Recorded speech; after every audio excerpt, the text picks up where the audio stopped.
Welcome back to another episode of the Tan and J-Man Show. We got a big show here for you. We have college football playoff to talk about, NFL playoffs to talk about. We got some, do we have some baseball news? I feel like we had some baseball news. Maybe we don't have some baseball news, but we have some college basketball at least to talk about.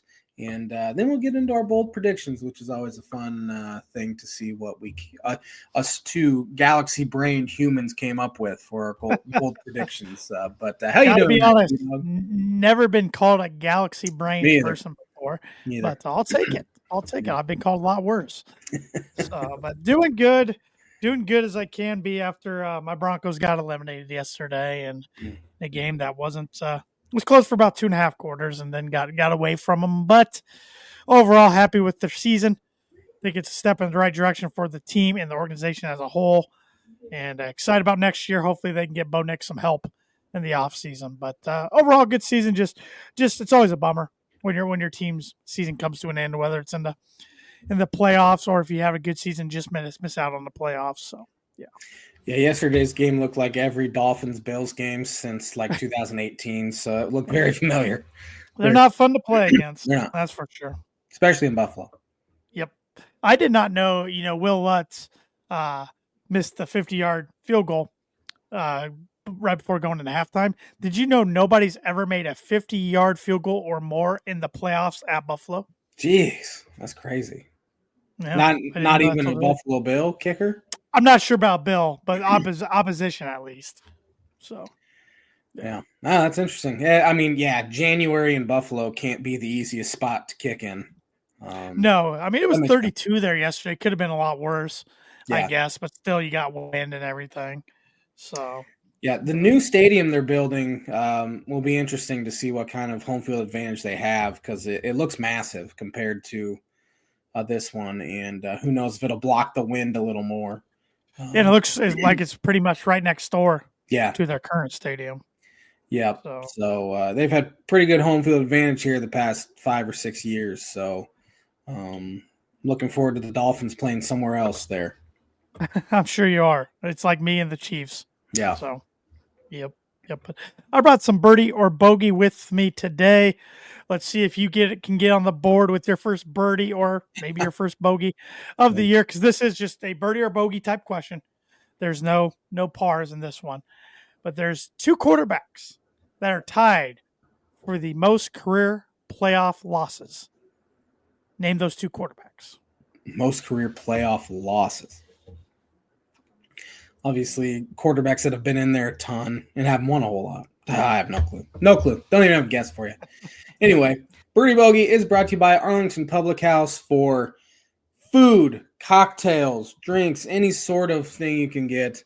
703 Main Street, Rochester, Indiana. Fantastic food at Arlington Public House. Yeah, I'm looking up what they had over the weekend here. Let's see here.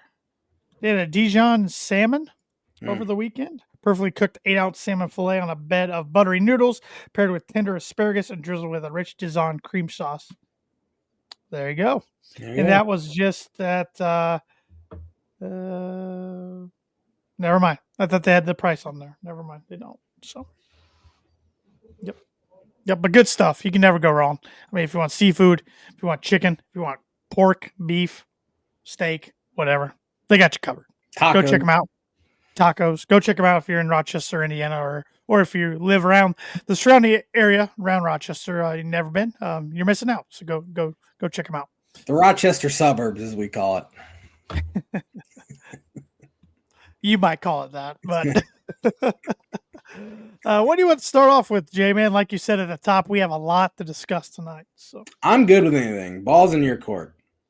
Well, let's start with NFL playoffs, since I was kind of discussing the Broncos game. But on Saturday, we saw the Texans defend their home field by upsetting the Chargers. Justin Herbert played his worst game of the year by far. Yes, he did. Threw 4 picks, which I think he had only thrown 4 on the whole regular season. 3 in the regular season. He threw more on Saturday. Excuse me. Yeah. And then the nightcap saw the Baltimore Ravens take care of the Pittsburgh Steelers. Then yesterday, of course, the Bills took care of the Broncos. The Eagles took care of the Packers. And the Commanders went down to Tampa Bay and got the upset road victory, taking care of the Buccaneers. And tonight, got the Vikings and the Rams playing that game in Arizona. Mm-hmm. Of course, moved from LA due to the wildfires and everything going on out there. So, what were some of your big takeaways from the wild card round of the playoffs? Besides last night's game, it was kind of a snooze fest. Every game, no game was really all that close. I know Packers and Eagles looked close, but it wasn't that close. The most surprising thing to me was how badly the Chargers played outside of the first, half of the first quarter. Because they go down, move the ball well, then they have to kick a field goal. Then they immediately get a turnover, have to settle for another field goal, and it feels like they just couldn't replicate anything offensively. Houston's defense kind of settled in. Ton of pressure on Justin Herbert. He only has really one good receiver he's been throwing the ball to, Ladd McConkey. He's a rookie. They didn't really get anything done on the ground. And I think Herbert should start getting some heat that for some reason he doesn't get the heat that other quarterbacks, especially in that draft class, have gotten with his inability, to play good in big games. I mean, he blew a 27-point lead in Jacksonville, his first playoff game he played, and then throws 4 picks on Saturday. All the physical tools in the world, strong arm, athletic, 6'5", 6'6". He just doesn't do the little things right when it comes to quarterbacking. There's very little touch when he goes to throw a ball. His accuracy's way off. He doesn't even throw a catchable ball that much either, as far as, perfect spiral, which seems like such a tiny thing. Hey, Peyton never threw very good spirals. He didn't, but he also didn't throw it 100 miles an hour like Herbert does. Oh, right. So it made it a little easier for Peyton to complete passes. But, he looked bad. Harbaugh did a fantastic job there, taking over for Brandon Staley, who it seemed like they would lose every single one-score game because he'd make some mind-numbingly stupid decision. And so I think the Chargers will be good moving forward. Obviously, it's tough to tell in the NFL. You can't really plan. I mean, you can plan for the future.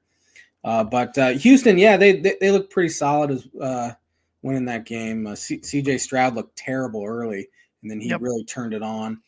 Played pretty well final 3 quarters or so.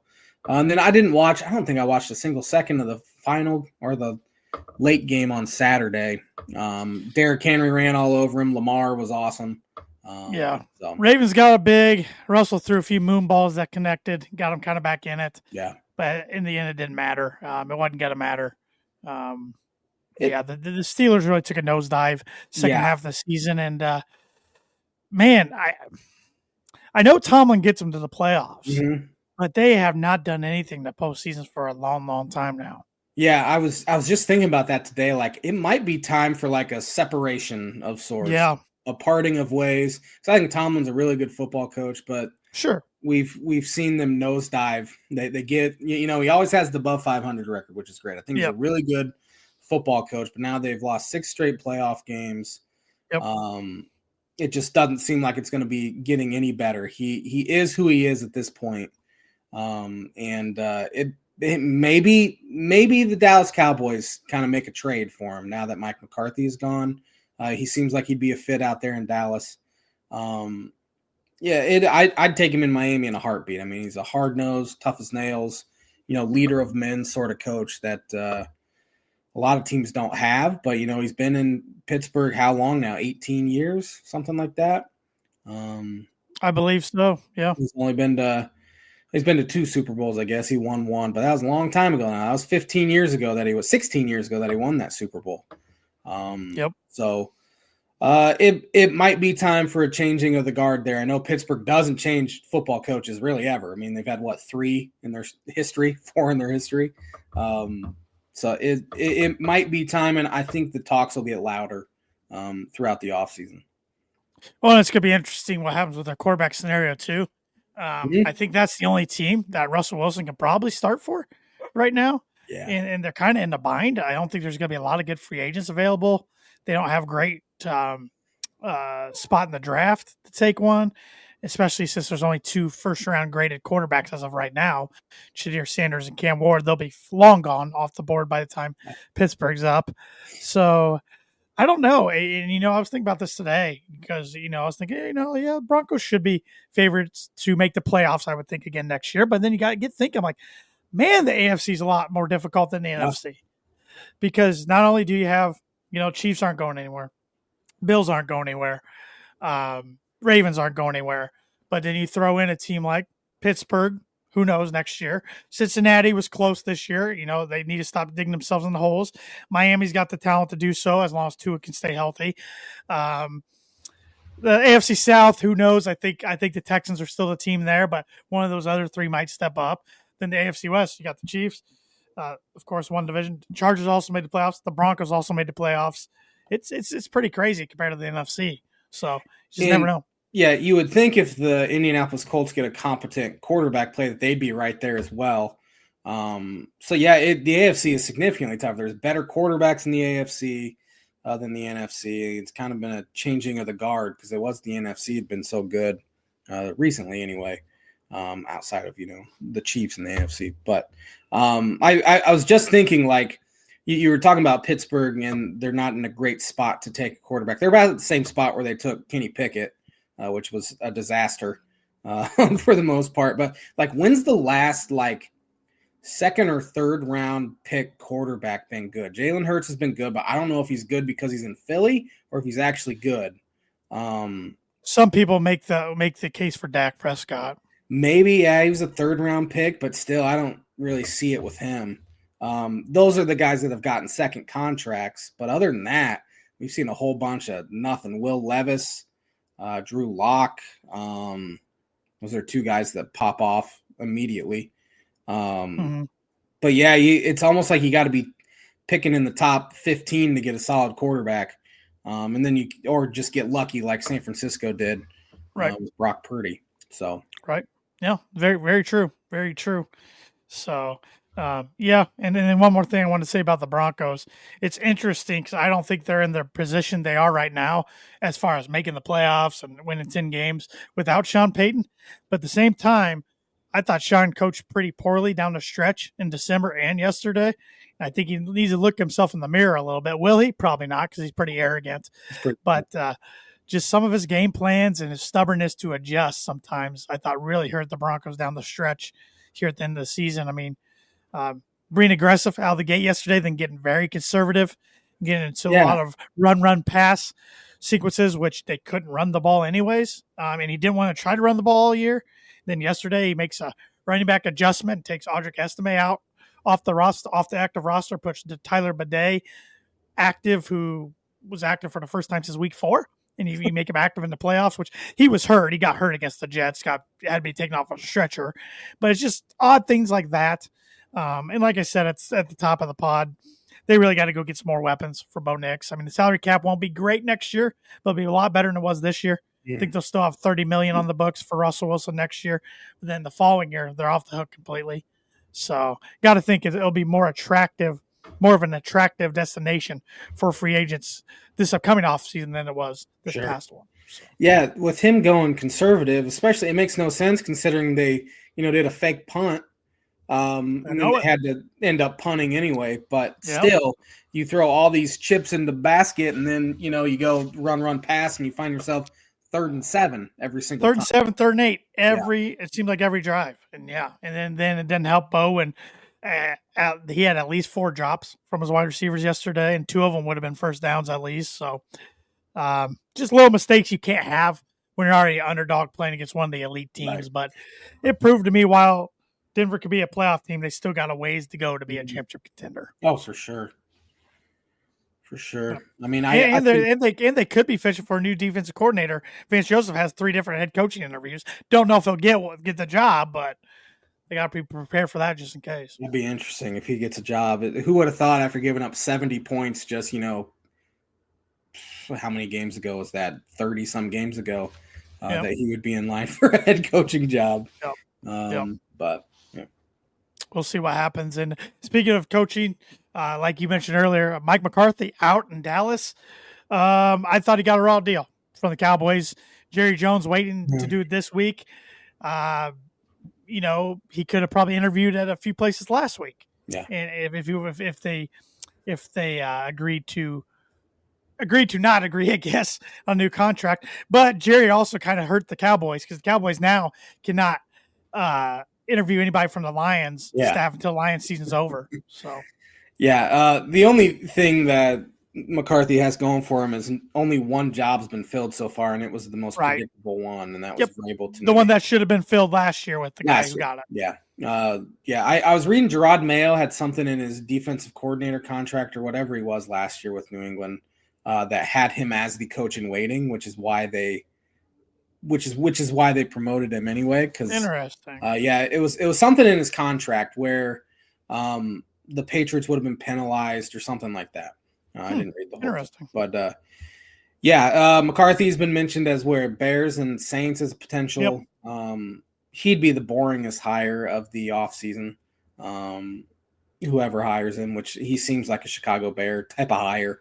And I don't think the Bears fans would be happy at all. I think they won't be happy unless they get Ben Johnson. That is true. I think it's kind of Ben Johnson or bust for Bears fans to be happy. But as far as Dallas goes, it'll be interesting. Dion? Yeah, I don't know. He says he's only going to go somewhere where he can coach both of his sons. Well, Bill Belichick will be a head coach for a month at North Carolina before taking the Cowboys job. It sounds like Bill's camp was a little upset that this all came out today because they tried to do back channels and it sounded like the Cowboys weren't going to make a move. So he went on to the college ranks. I think he's stuck in Chapel Hill. I just don't see him playing this whole college sports game. He might be there a year and then be back. Yeah. That's why I don't see him bailing on him right now. I mean, that would be. I could 100% see Bill Belichick bailing on North Carolina right now. Incredibly risky hire by them, for one. We haven't even gotten into that. But yeah, I mean, Raiders and Ben Johnson have picked up some steam, which is pretty surprising. Because that kind of came out of nowhere a few days ago. It could just be his agent kind of. Yeah, what I was hearing yesterday was Ben Johnson's their A and then Pete Carroll's their fallback. Yeah. It seems like Ben Johnson would want to go to a team like the Bears that has, on paper anyway, good weapons. And the Raiders don't have anything. They have nothing. They'd be starting over. And maybe that's an attractive thing to Ben Johnson. He can handpick his quarterback. He can handpick his sort of stuff. And Raiders fired their GM as well. So who knows what that's going to look like here. Again. Yeah. This guy after 2 years. Yeah, we'll see. It'll be interesting. And, Dion supposedly floated it out there that he was interested in the Raiders job, but it sounds like the Raiders aren't real interested in him. So, but that whole state of Colorado is ready to hate him if he leaves. There was only one way the Dion show was going to end in Colorado, and it was going to be poorly.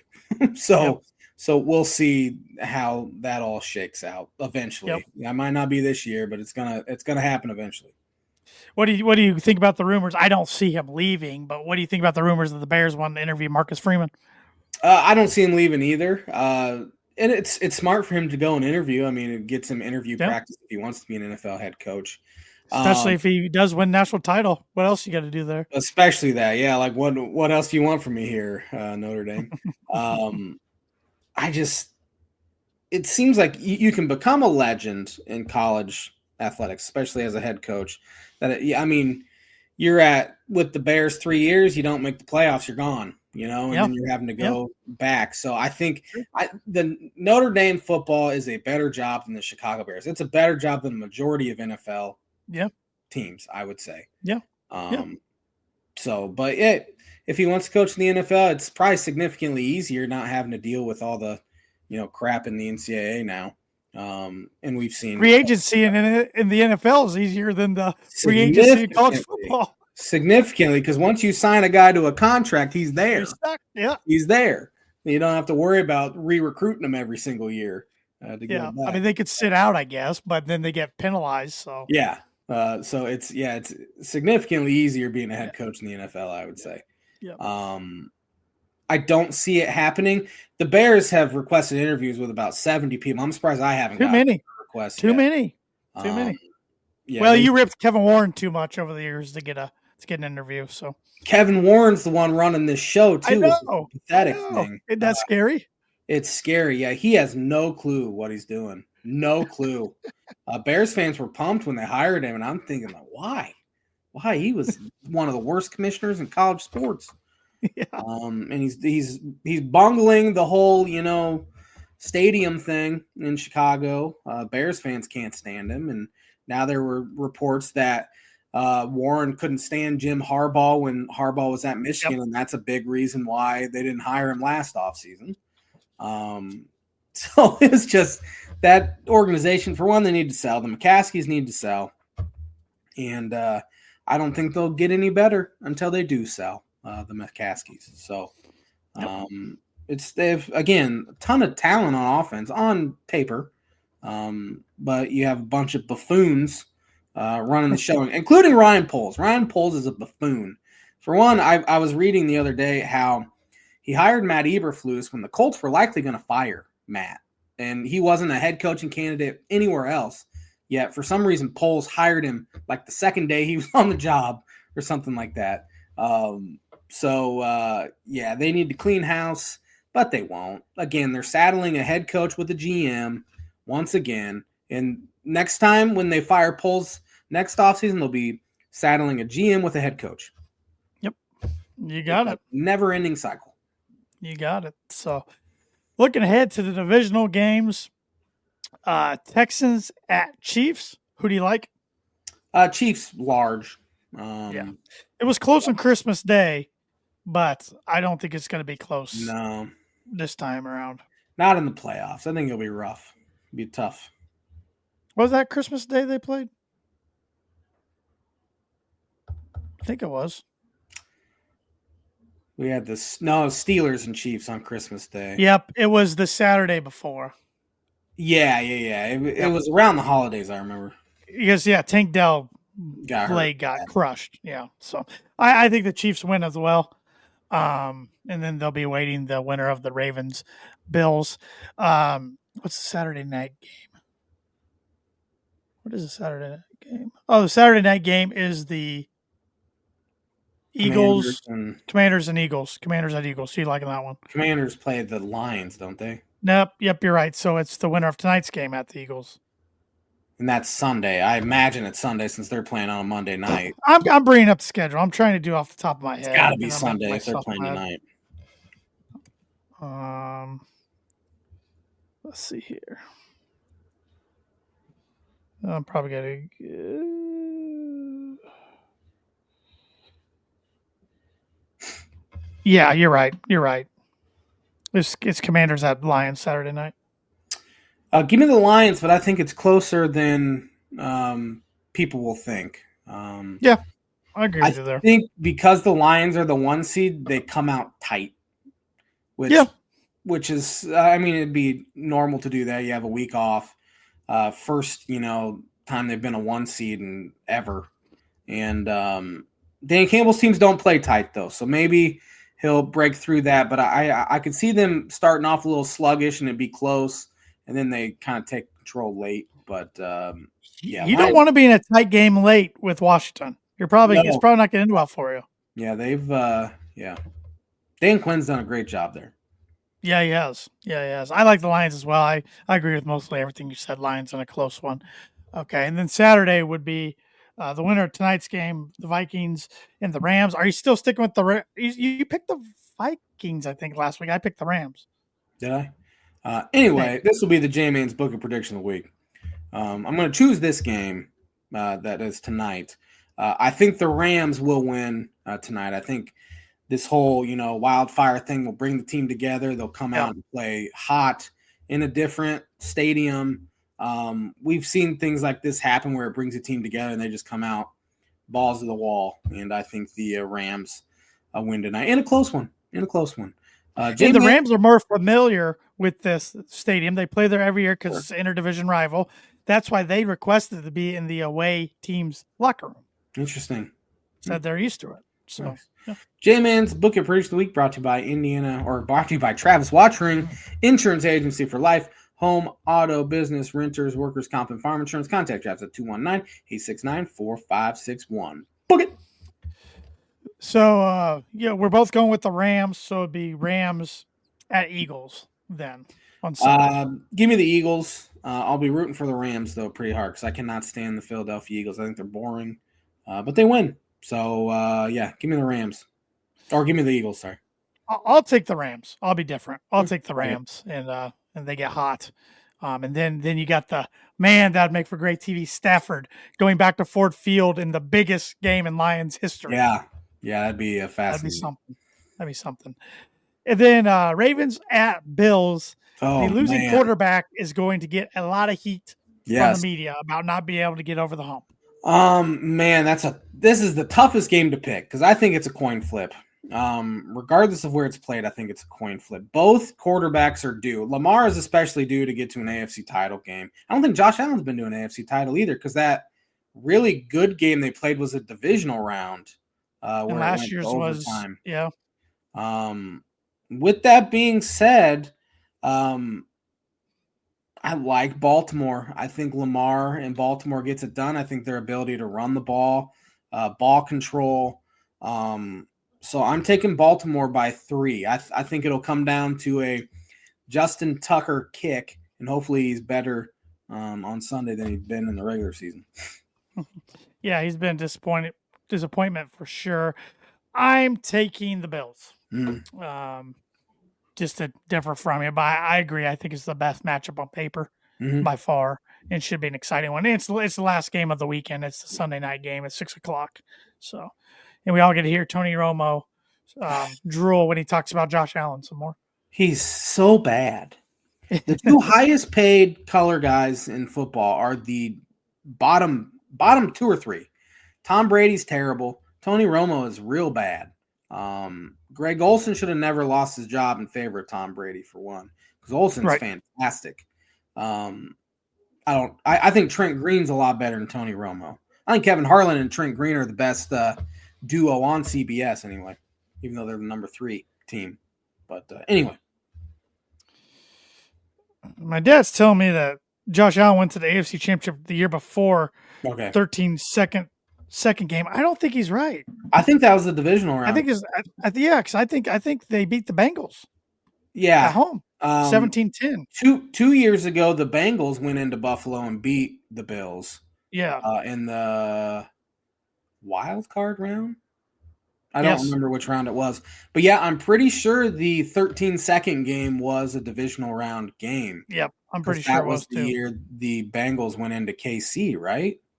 That was the 2021 season.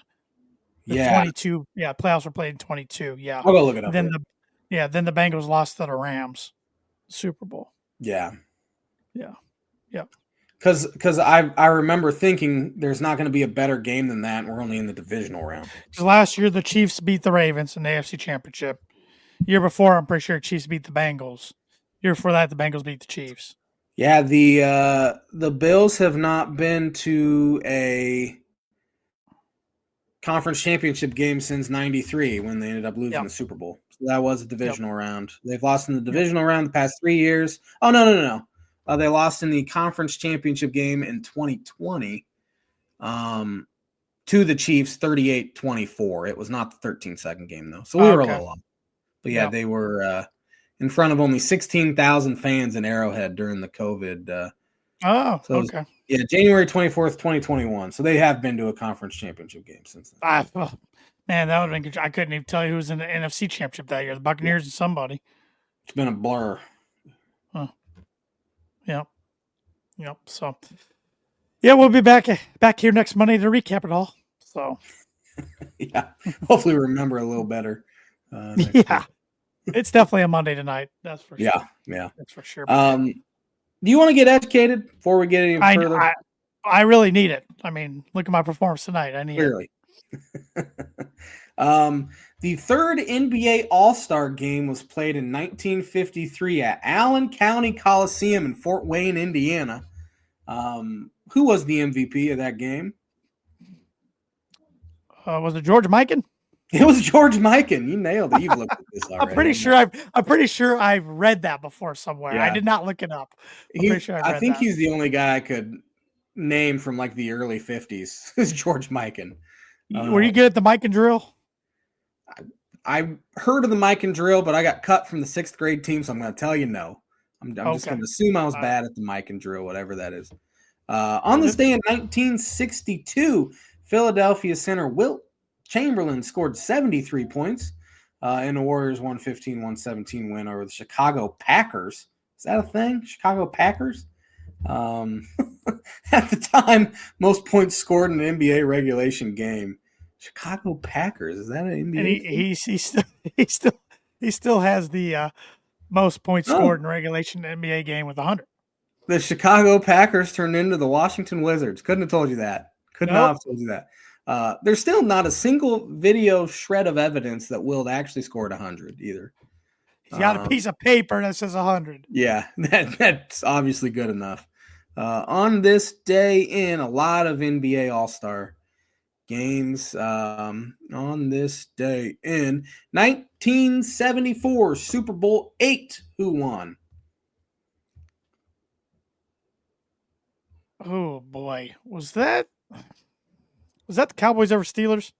It was not. It was the Miami Dolphins over the Minnesota Vikings. Their second in a row. Who was MVP for the Dolphins? Zonka? It was Zonka, Larry Zonka.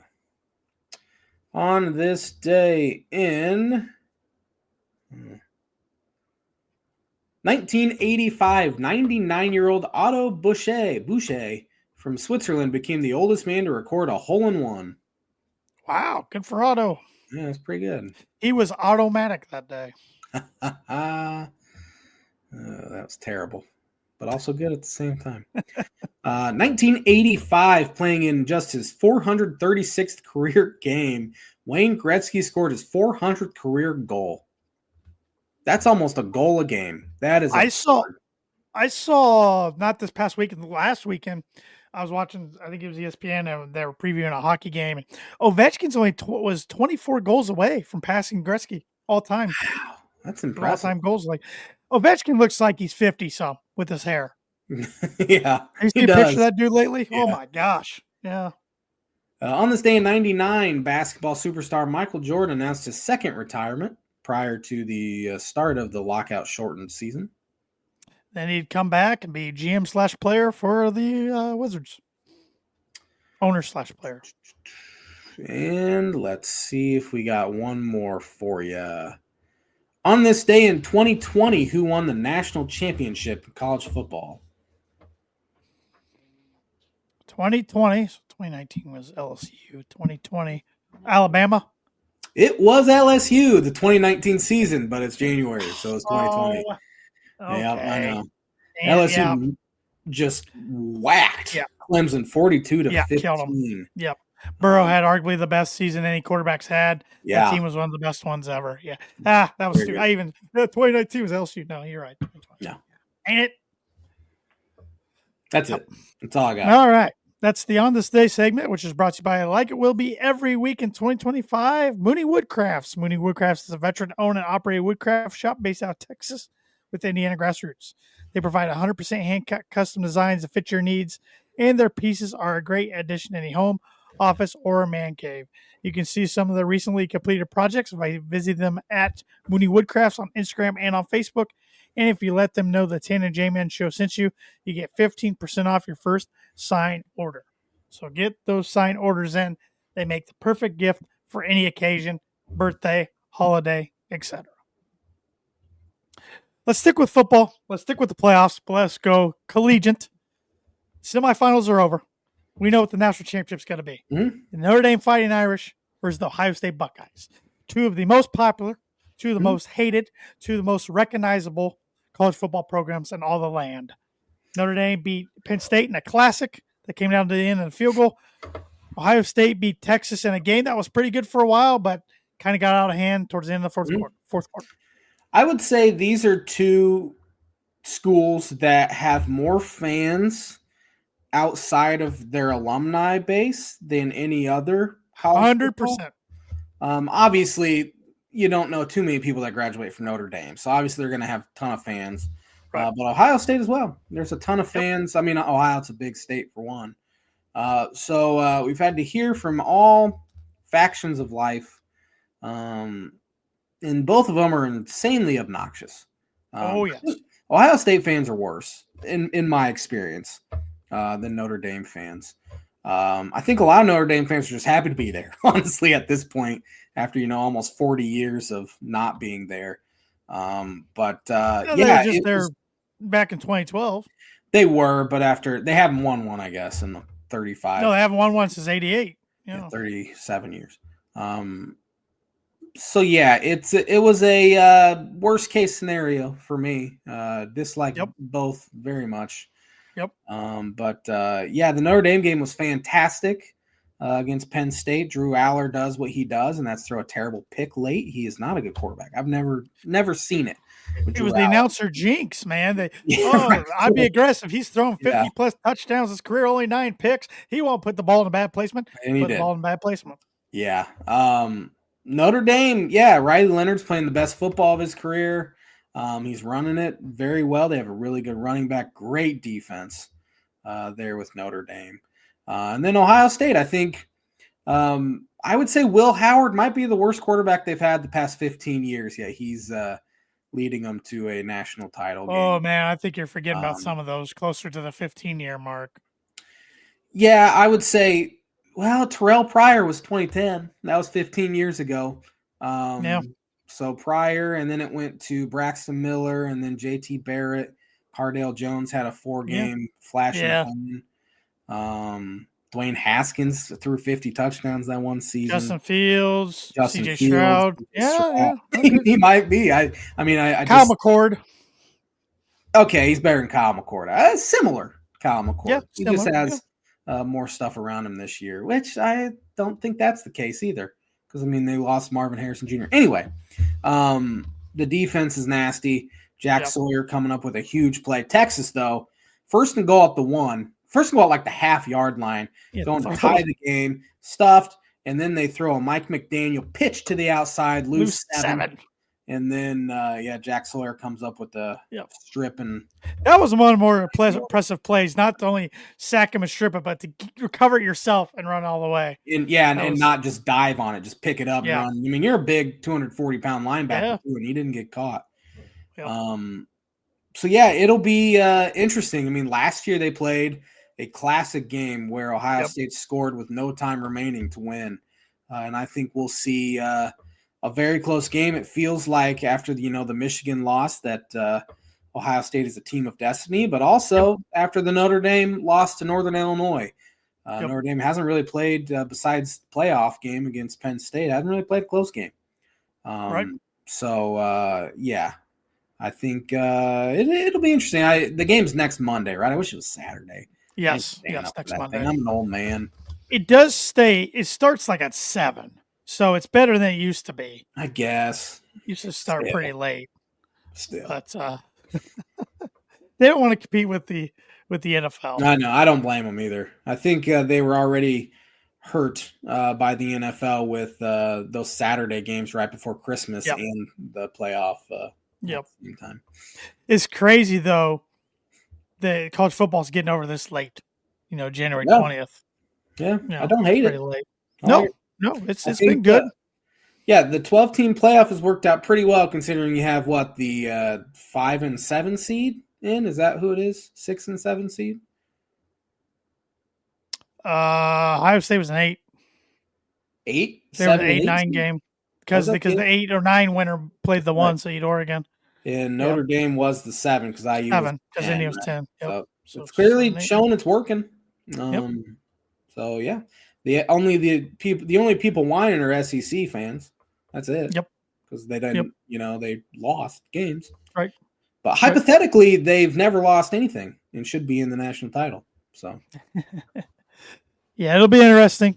It'll be probably a pretty good game. I'm sure I'll know some people that'll be there. I know some people that have traveled to every Notre Dame game so far in the playoffs.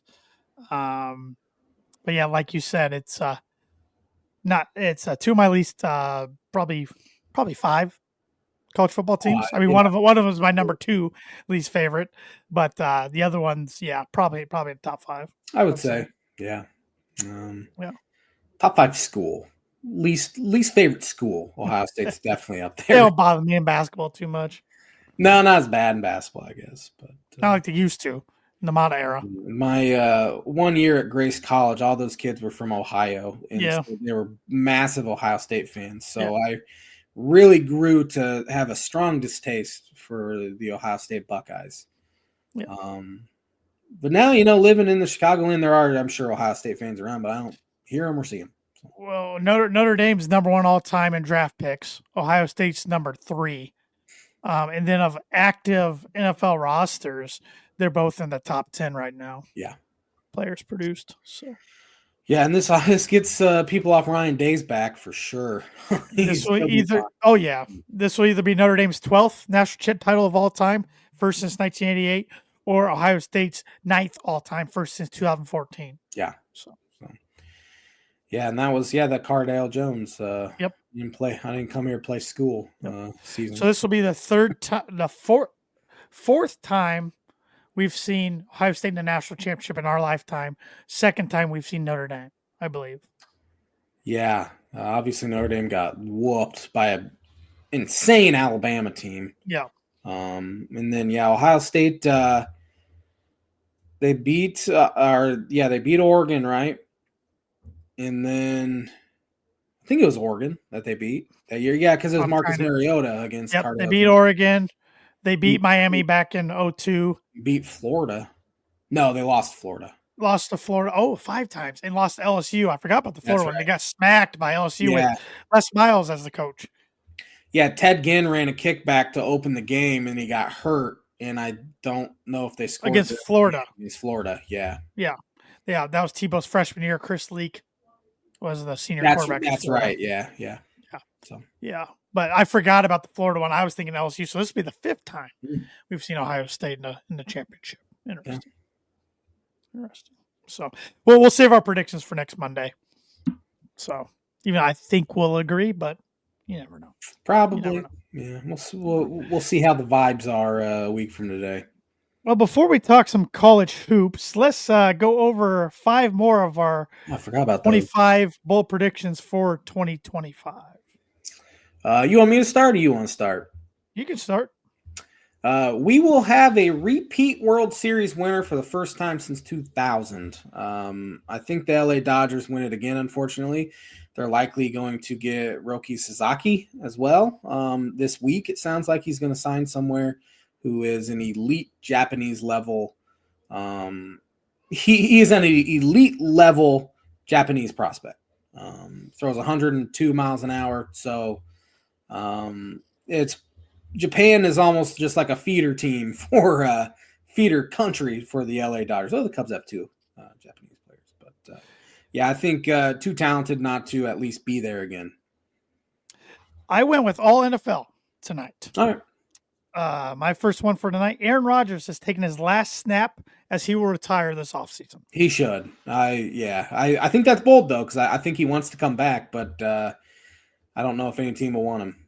I about went bold putting him on a random team, but Carolina Panthers.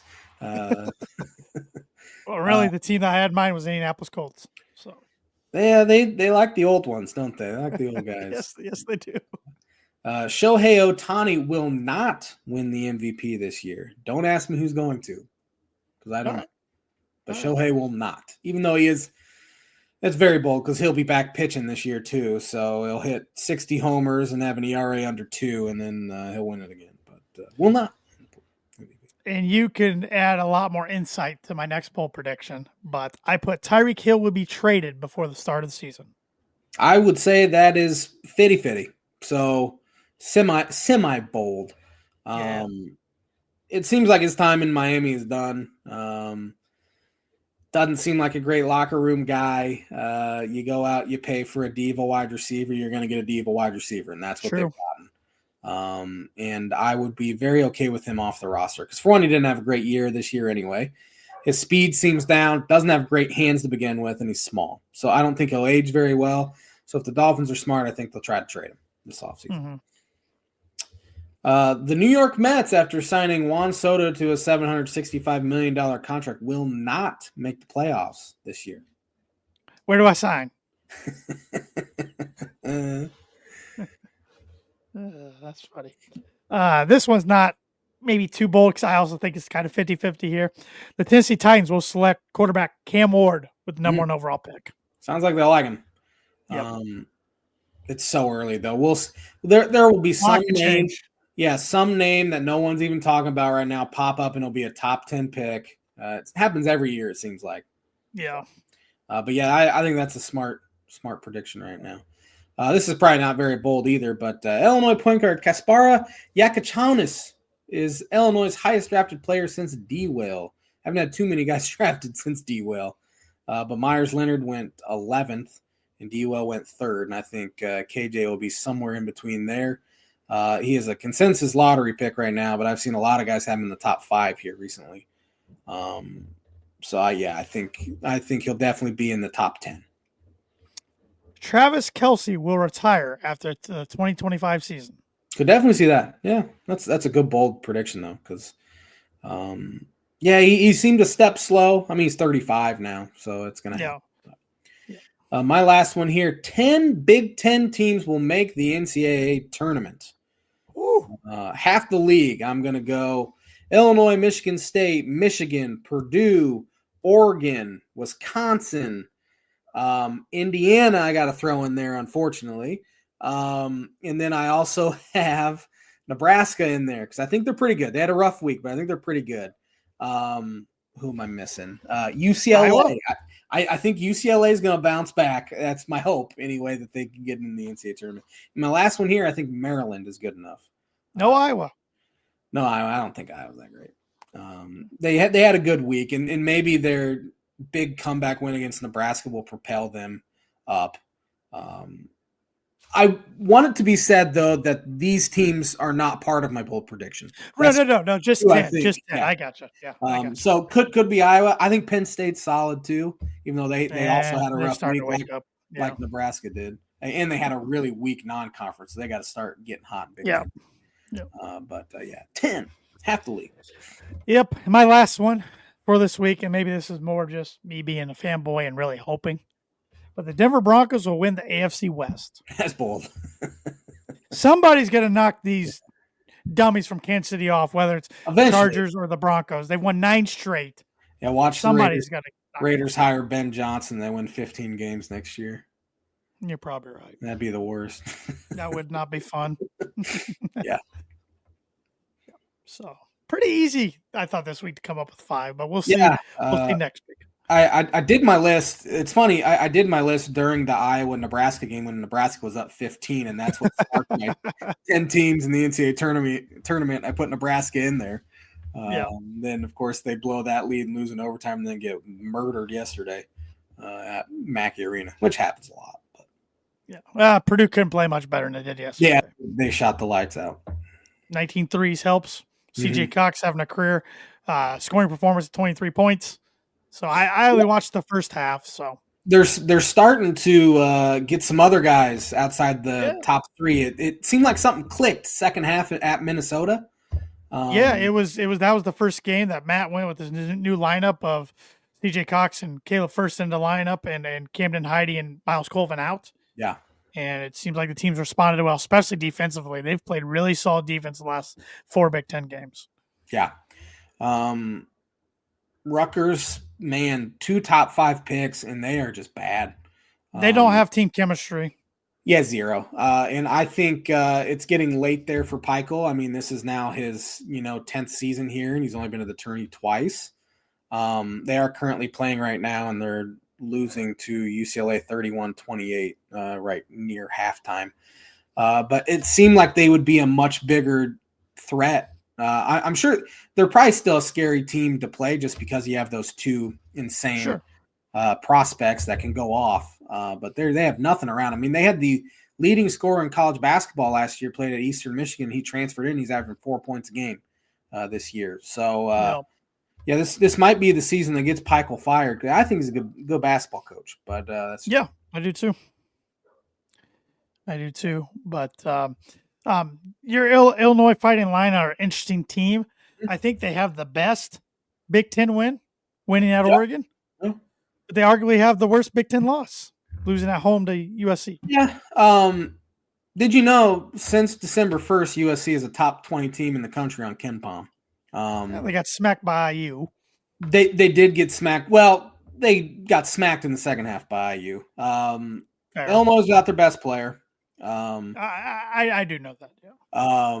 Did you know that in 11 a.m. starts Central Time, Illinois is now 1-4 under Brad Underwood at home? I did not know that. No. I thought that coming in like they never play good. It's gonna. Do they have any more of those? No, they have 11 a.m. It's on the road on Sunday at Michigan State, and they for some reason Brad's teams played looser on the road, evident by scoring 100. Got a big road week this week. Big one. They didn't play well on Saturday at all. They got out toughed, which usually doesn't happen. Didn't play all that hard. Just couldn't get anything going offensively. USC took them out of a lot of stuff they wanted to do. USC's got a lot of size too, which really hurt. I mean, their point guard Desmond Cloud just killed them, and he was good at Xavier too. But yeah, it was still a disappointing loss. But almost to the day last year, Illinois picked up a quad 3 loss at home to Maryland. And Illinois was without their best player that day as well, Terrence Shannon. USC is only one spot away from Q2, and it won't be considered nearly as bad. And somehow they only dropped 4 spots in the net, but then they gained another spot. So they're still top 10 in the net. So disappointing loss. They need KJ back. They need their lottery point guard back, lottery pick point guard. But they'll be fine. I mean, they look great so far, and they just didn't play well on Saturday. Happens.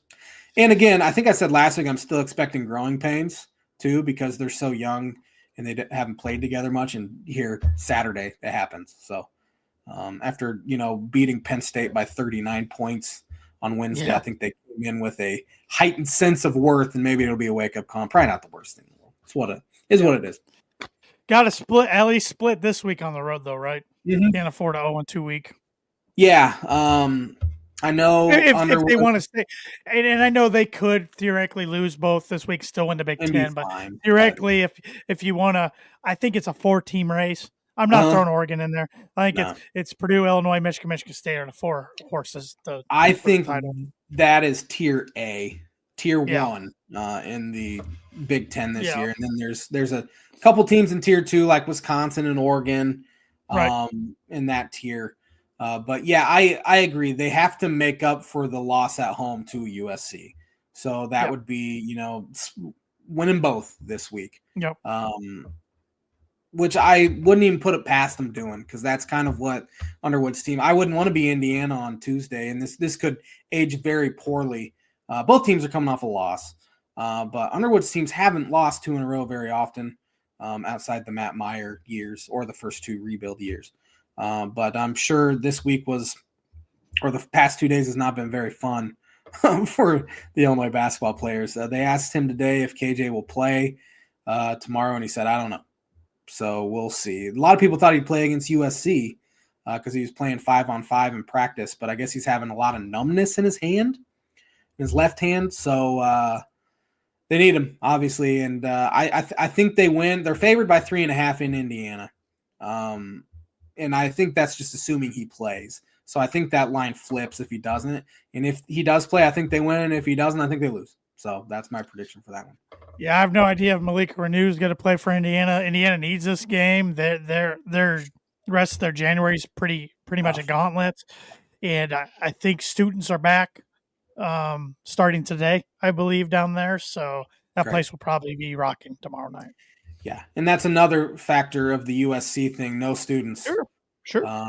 And for whatever reason, State Farm Center is quiet when no students are there, and it was a sleepy crowd. It doesn't give any excuse as to why Illinois played like garbage, because that was an embarrassing effort on Saturday. But it was a perfect storm for a loss, if you will. Yep. Yeah, Purdue's got the West Coast swing this week at Washington, 9:30 Wednesday night, and then at Oregon Saturday at 3:00 on NBC, not Peacock, NBC. Oh, interesting. So they got like 5 games on Peacock coming up though, starting next week. I think Peacock does a pretty good job. They do. The picture's great. I think it's better than TV. Most streaming services are for sports, I've noticed. So yeah, I have no problem with Peacock, but yeah, it's just the older generation might have trouble getting to it. But once you do it once or twice, you're pretty accustomed to it. Yeah. So, but no, it's going to be a good week of Big Ten games. The full swing Big Ten play, which is never a real fun time, but it is at the same time because everything's so nerve wracking because you lose a game, you feels like the season's over. You really do. This week tonight we have UCLA at Rutgers. UCLA is up 3 at half. They need this, or I think this season could tank. And talk about, I mean, you're not only playing at Jersey Mike's, which is a tough environment, as you and I have stated many times, flying clear across the country to play that game. Yeah. I'll say UCLA gets it done. Yeah, I think they get it done. I think it will be close, though. And then we have Minnesota at Maryland. Minnesota currently has a 3-point lead at halftime. This would be a miserable loss for Maryland. Yeah, Maryland's got to get it. They've got to get it at home, especially. Have to. Yeah. I say they come back and get it. Tomorrow night we have Illinois at Indiana. I'm taking Illinois. Yeah. With KJ, as I said, with KJ they win. Without, they probably lose. So we'll see how that goes. Ohio State at Wisconsin. Yeah, give me Wisconsin. Iowa at USC. I think the Hawkeyes on the road. Iowa did have a good week. They could be a team that gets into the tourney convo, but they're non-con. You just don't want to say because you hate them.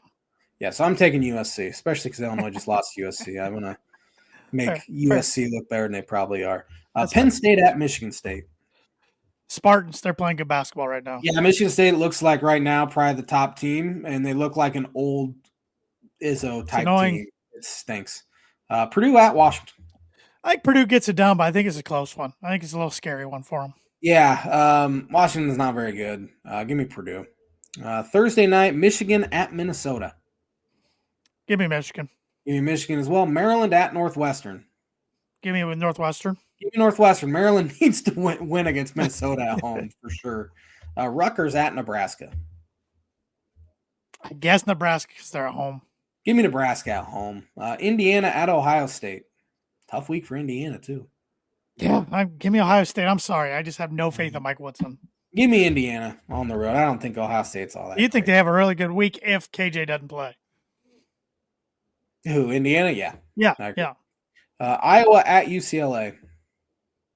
UCLA. Give me UCLA. Saturday, Purdue at Oregon.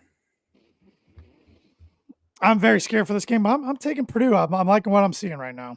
We've been too similar on these picks, so I'm going to take Oregon. Oregon, though, has 4 Big Ten games already where they have been down by 4 in the final 4 minutes and found a way to come back and win. I think all 4 of their wins, actually. They're closers. So they find a way. Place should be rocking, too. I mean, Purdue comes to town. So Oregon in a close one. Wisconsin at USC. Take the Badgers. Yeah, give me Wisconsin. Illinois at Michigan State. Sorry, Jamie, I'm taking Sparty. Give me Sparty. I'm giving you a split, though. I'm giving you a split. I'd be tickled pink with a split this week. Nebraska at Maryland. 3 games for Maryland this week. All right, Maryland, you got to take care of home court this week. Yeah, give me Maryland. Northwestern at Michigan to round off the week. Yeah, Michigan. Give me Michigan as well. Birdie or bogey? There's 2 quarterbacks tied for the most career playoff losses. Who are those 2 quarterbacks? Most career playoff losses. Peyton Manning one of them. He is. Oh man, that is shocking. Most career playoff. Jim Kelly. You got to think how many times Peyton fell short. That's fair. Jim Kelly's a great guess, but no. Son of a mother. Tom Brady. It's Tom Brady. Oh, I almost picked him, but I thought he won too much. Peyton and Tom both 14 losses each. Oh, that's frustrating. I should have stuck with my gut and said Tom Brady. You should have. Brady was almost my first guess, not Peyton. Oh, that's frustrating. Have a great week, everybody. I'll be thinking about this for 7 days. I screwed this up. Have a great week. We'll be back at it next Monday.